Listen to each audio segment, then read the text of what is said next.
Cerita novel romantis. Rahasia dalam sebuah pernikahan. Bab 26. Menjadikan istri sebagai asisten. Sayang. Panggil Melsi setelah dia naik ke tempat tidur dan ikut bergabung dengan sang suami yang sudah lebih dulu berada di sana. Ghazali pun langsung meletakkan buku yang sedang dia baca dan menyambut sang istri dengan dekapan. Mereka duduk dan bersandar di kepala tempat tidur tersebut. Ketika Melsi sudah mendapatkan posisi yang nyaman, Ghazali membelai wajah istrinya tersebut. Mengecup bibirnya menunjukkan tanda cinta. Kenapa? Ada cerita apa lagi hari ini? Tanya Ghazali, sebelum mereka tidur memang biasa saling menceritakan kegiatan satu sama lain. Melsi justru lebih banyak cerita meski hanya di rumah saja.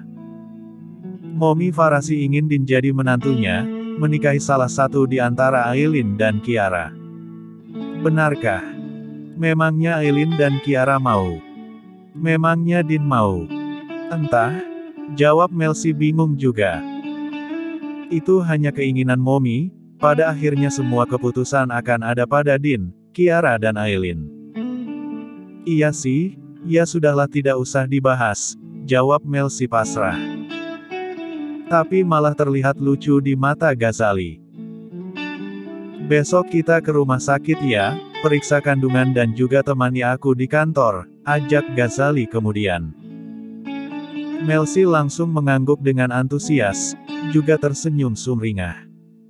Langsung membayangkan hal-hal menyenangkan yang akan dia lewati. Bertemu perawat Mia dan yang lain. Juga duduk di atas pangkuan sang suami selama Ghazali bekerja. Sekarang Ghazali hanya sedikit mengambil jadwal operasi, dia lebih banyak mengurus di bagian manajemen sebab sedang ada pembangunannya gedung baru. Kalau begitu ayo kita tidur cepat, aku sudah tidak sabar besok pergi, kata Melsi. Tapi kebahagiaan Melsi itu justru membuat Ghazali sedikit merasa bersalah, sebab selama ini dia pun jarang mengajak sang istri untuk ikut dia ke rumah sakit. Jangan-jangan selama ini Melsi ingin ikut, tapi tidak terucap karena merasa tak enak hati. Sayang, panggil Ghazali setelah Melsi membaringkan dirinya. Kenapa? Apa selama ini kamu sebenarnya ingin ikut aku pergi ke rumah sakit? Kenapa tidak bilang? Sayang kan pergi ke rumah sakit karena mau kerja, jadi aku tidak ingin mengganggu. Tapi lain kali katakan jika ingin ikut, aku justru senang jika kamu mendampingi.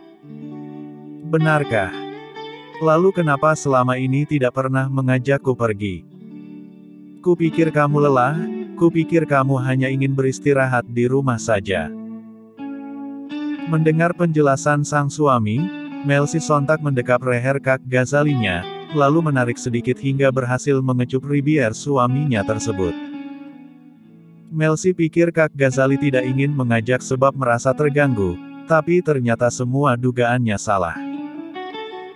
Mereka berdua hanya berasumsi sendiri, tanpa mempertanyakan kebenarannya. Kita salah paham ya? Tanya Ghazali dan Melsi mengangguk dan mereka tersenyum lebar. Lain kali kalau ada hal apapun langsung diucapkan, jangan dipendam sendiri.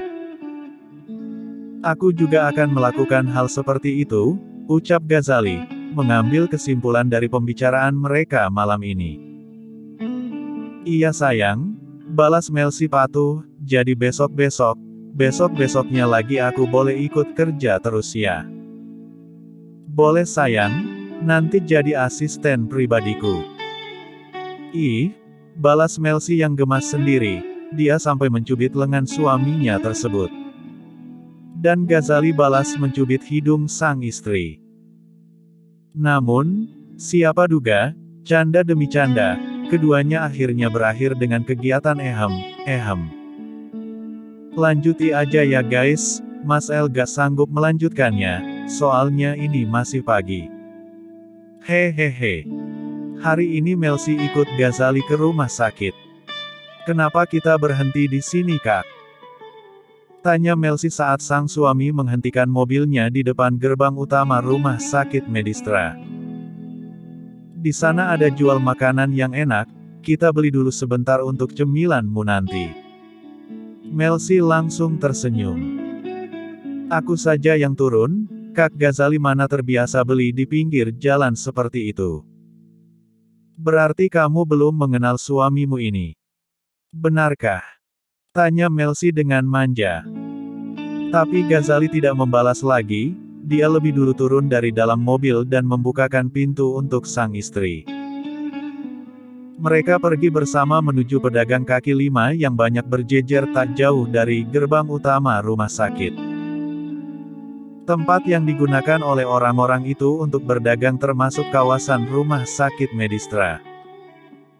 Momi Farasi memang sengaja menyediakan lahan gratis untuk orang-orang itu berjualan. Sepanjang mereka melangkah melewati trotoar, keduanya saling menggenggam. Melsi senang sekali, merasa sekarang sedang menikmati kencan dengan sang suami. Daripada pergi belanja ke mall, dia lebih suka menikmati waktu yang seperti ini. Kak, aku mau itu, tunjuk Melsi. Itu juga, ucapnya kemudian. Dan itu, katanya lagi. Satu lagi ya, itu. Pinta Melsi pula. Ini mau tidak? Tawar Ghazali. Mau. Alhasil, banyak sekali makanan yang mereka beli saat itu. Baik Ghazali ataupun Melsi sama-sama membawa kantung plastik berisi makanan di salah satu tangan mereka. Sementara tangan yang lain selalu menggenggam erat tidak bisa pisah, seolah ada lem yang menempel di kedua tangan itu. Membeli banyak makanan mereka pun kembali ke dalam mobil. Meninggalkan seorang pria parubaya yang menatap keduanya dengan tatapan yang nanar. Ayah Hendy masih babak belur dan kedua penjaga itu mengajaknya ke sini untuk melihat kehidupan bahagia Melsi dan Ghazali. Lihatlah, Nyonya Melsi sudah hidup bahagia bersama suaminya. Dia benar-benar sudah tidak butuh Anda lagi. Bahkan jika kami membunuh Anda pun Nyonya Melsi tidak akan peduli, karena sejatinya beliau sudah menganggap Anda mati, ucap seorang penjaga. Dan Ayah Hendy hanya mampu menelan salivanya dengan frustasi, merasakan tenggorokan yang tercekat. Bergumul kesedihan di dalam hatinya tak bisa keluar. Anda tidak ikut andil dalam perjuangan hidup Nyonya Melsi selama ini, jadi jangan pernah berharap untuk ikut merasakan kebahagiaannya sekarang, ucap penjaga yang lain. Setelah dirasa cukup mempertontonkan pemandangan indah itu, akhirnya dua penjaga tersebut pun kembali menarik Ayah Hendy untuk segera masuk ke dalam mobil mereka. Tiba di rumah Ayah Hendy, dua penjaga itu melemparkan pria parubaya tersebut di teras rumahnya. Mulai sekarang kami memang tidak akan berada di sampingmu, tapi percayalah semua pergerakanmu akan selalu kami awasi, ancam penjaga tersebut. Semua hutang Ayah Hendy sudah dilunasi oleh Ghazali, pria itu kini hanya dituntut untuk bisa menghidupi dirinya sendiri dengan cara yang benar, tanpa perlu mengusik Melsi sedikitpun. 1 bulan pun berlalu dan Ayah Hendy dipaksa keadaan untuk jadi seorang pekerja. Sebab dia sudah tidak memiliki akses untuk masuk ke klub malam langganannya, tidak punya jalan untuk bergabung pada teman-temannya yang masih asik bermain judi. Tiap kali dia berniat untuk kembali ke dunia itu, dua penjaga Ghazali pun kembali muncul. Dan sekarang akhirnya dia jadi penjual tisu di pinggiran pasar. Usianya sudah tidak muda lagi, jadi banyak tempat yang tidak membutuhkan tenaganya. Hanya itu satu-satunya pekerjaan yang saat ini Ayah Hendy bisa lakukan. "Oi, Kiki," panggil Melsi pada kedua adik iparnya. Dia baru saja pulang dari rumah sakit dan langsung mencari keberadaan dua gadis itu. Kebetulan sore ini semuanya sedang berkumpul di ruang tengah, termasuk Dedi Raiden dan Ardin juga. "Loh, ada apa ini? Kenapa semuanya berkumpul?" tanya Melsi lagi. Dia meletakkan beberapa plastik bawaannya yang berisi makanan di atas meja. Kiara dan Aileen langsung menyerbu tanpa izin lebih dulu. Momi tadi memesan banyak obat herbal sayang, jawab Mom Farasi. Kiara atau Aileen, kalian antar bingkisan ini ke rumah Tante Sylvia ya, timpalnya kemudian. Tante Sylvia adalah istri asisten Sam, mamanya Dean. Kiara saja Mom, aku akan antar ke rumah Oma Gia, sahut Aileen. Berarti Ardin ke rumah Oma Ana ya? Iya Mom, sahut Ardin singkat. Momi Farasi sedang sibuk menyusun banyak bingkisan obat herbal agar dibagikan merata untuk keluarga besarnya. Juga untuk calon keluarga yaitu Sylvia. Setelah mendapatkan tugas masing-masing akhirnya anak-anak pun segera pergi untuk mengantarkan bingkisan obat tersebut. Kiara sore ini tak ingin naik mobil, jadi dia diantar oleh supir keluarga menggunakan motor matic milik Mang Ujang. Nona, kenapa Anda tidak beli motor sendiri sih? Tanya Mang Ujang, kesal motornya selalu dipinjam-pinjam. Bukan apa-apa, dia malah merasa tidak enak hati sebab motornya sudah tidak terlalu nyaman digunakan, apalagi untuk seorang nona muda seperti Nona Kiara. Iya Mang, besok aku beli motornya, jawab Kiara dengan gampangnya. Memang gampang baginya untuk mendapatkan motor baru itu, bahkan sekarang pun motor itu bisa langsung datang ke sini jika Kiara mau. Tapi entah kenapa Kiara malah malu jika selalu menggunakan barang baru, jadi dia lebih nyaman menggunakan barang-barang yang sudah lama begini. Kami pergi dulu ya Mang, pamit Kiara dan Mang Ujang mengangguk. Sore itu Kiara pergi dengan Pak Wawan karena dia belum bisa mengendarai motor sendiri. Jam 5 sore lebih, Kiara tiba di tempat tujuan. Menekan bel hingga seorang pelayan membuka pintu. Nona Kiara, silahkan masuk Non. Terima kasih Bi, Tante Sylvia ada. Waduh, Nyonya baru saja pergi dengan Tuan Sam dan Nona Hani. Di rumah hanya ada Tuan Din, jelas pelayan tersebut. Oh, ya sudah kalau begitu tidak apa-apa. Aku hanya ingin mengantar ini Bi, bingkisan obat herbal dari Momi. Nona tunggu di ruang tengah ya, saya panggilan Tuan Din. Iya Bi. Kiara duduk dan menunggu, tak lama kemudian Kak Din datang menghampiri. Kiara pun sontak tersenyum menyambut kedatangan pria itu. Kiara. Kak Din, Momi memintaku untuk mengantarkan bingkisan ini. Obat herbal untuk Tante Sylvia. Kenapa repot-repot? Kenapa tidak memintaku untuk datang ke rumah? Tidak repot Kak, aku sekalian jalan-jalan sore, balas Kiara, alasan yang rasanya memang benar-benar dia lakukan. Jadi ini bukan sebuah kebohongan. Kamu kesini dengan siapa? Pak Wawan. Makan malam di sini ya, aku akan minta Pak Wawan untuk pulang. Aku juga akan telepon Tante Farasi jika kamu pulangnya malam. Jangan Kak. Cegah Kiara, dia bahkan refleks menyentuh lengan Kak Din yang ingin pergi keluar untuk menemui Pak Wawan. Dan sentuhan tak sengaja Kiara itu, membuat keduanya jadi saling pandang dengan jarak yang cukup dekat. Kenapa? Aku pulang saja, lagi pula Tante Sylvia sedang tidak ada di rumah. Mereka malam ini memang berencana makan malam di luar. Tuh kan, lebih baik aku pulang. Masa cuma berdua dengan Kak Din? Memangnya kenapa? Kamu tidak mau? Din diam-diam tersenyum kecil ketika melihat wajah Kiara yang nampak gugup.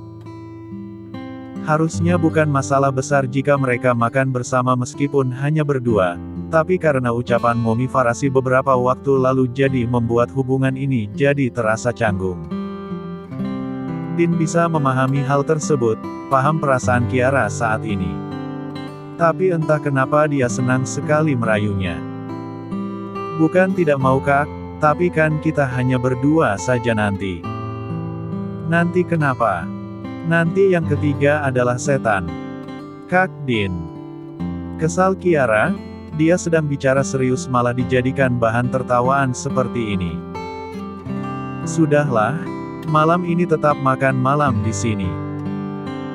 Ayo keluar dan minta Pak Wawan untuk pergi, putus Din. Kiara tadi menahan tangannya tapi sekarang dia tarik tangan itu agar mengikuti langkahnya. Din memegang pergelangan tangan Kiara dengan lembut dan Kia pun menurut. Pak, malam ini Kiara akan makan malam di sini. Nanti malam aku yang akan mengantarnya pulang. Ucap Din. Pak Wawan langsung tahu bahwa ini tandanya dia diperintah untuk pulang lebih dulu. Baik Tuan, kalau begitu saya permisi sekarang. Din mengangguk kecil. Pak Wawan pergi setelah dia menundukkan kepalanya memberi hormat. Kamu datang ke sini naik motor. Kenapa tidak naik mobil? Tanya Din, mereka masih berdiri di depan teras rumah tersebut. Tidak apa-apa. Suka aja jika naik motor. Biar bisa dekat Pak Wawan. Kak Din. Ih. Kiara yang kesal langsung memukul lengan pria itu, dan bukannya merasa kesakitan Din malah terkekeh. Nanti malam aku antar pulang menggunakan motorku. Memangnya Kak Din punya motor? Tentu saja punya. Motor seperti milik Mang Ujang. Beda tipis, balas Din. Dia kembali menarik tangan Kiara untuk segera masuk ke dalam rumah. Setelahnya dia pun menelpon Mom Farasi meminta izin tentang Kiara yang akan makan malam di rumah ini. Mendapatkan telepon tersebut Mom Farasi tentu senang sekali, pasalnya dia pun sudah tahu jika malam ini Sylvia akan pergi keluar bersama dengan Sam dan Hani. Tahu jika Din hanya sendirian di rumah karena itulah dia memerintahkan salah satu anaknya untuk datang ke sana dan di luar rencananya Kiara lah yang pergi. Mungkin memang sudah takdirnya begini, Kiara lah akan jadi calon pengantin menantu idamannya tersebut. Iya Din, tidak apa-apa. Tapi nanti pulangnya jangan larut malam ya, sebelum jam 9 malam Kiara harus sudah tiba di rumah. Iya Mom. Jawab Din patuh. Setelah panggilan telepon itu terputus, Din langsung menatap lurus ke arah Kiara yang duduk di sampingnya. Mereka sekarang sedang berada di ruang tengah. Di hadapan keduanya ada televisi yang sudah menyala, menyiarkan berita di sore menjelang malam ini. Apa kata Momi? Tanya Kiara dengan kedua mata yang menatap polos. Mata yang selalu berhasil membuat Din seperti bisa melihat lautan luas. Nanti pulangnya jangan malam-malam, sebelum jam 9 kamu harus sudah ada di rumah. Kiara mengangguk patuh. Kamu ingin istirahat di kamar Hani? Tidak Kak, aku di sini saja. Ayo ikut ke kamarku, ada beberapa hal yang ingin aku kerjakan. Apa? Pekerjaan kantor. Kenapa dibawa pulang? Tanya Kiara bertubi, saking banyaknya pertanyaan itu dia sampai tidak sadar jika Din menggenggam tangannya, lalu menariknya untuk mulai berjalan bersama. Pertanyaanmu banyak sekali, jawab Din, tangannya yang lain bergerak mengusap puncak kepala Kiara dengan kasar. Sampai rambut panjang gadis itu sedikit berantakan. Lanjut ke bab 27.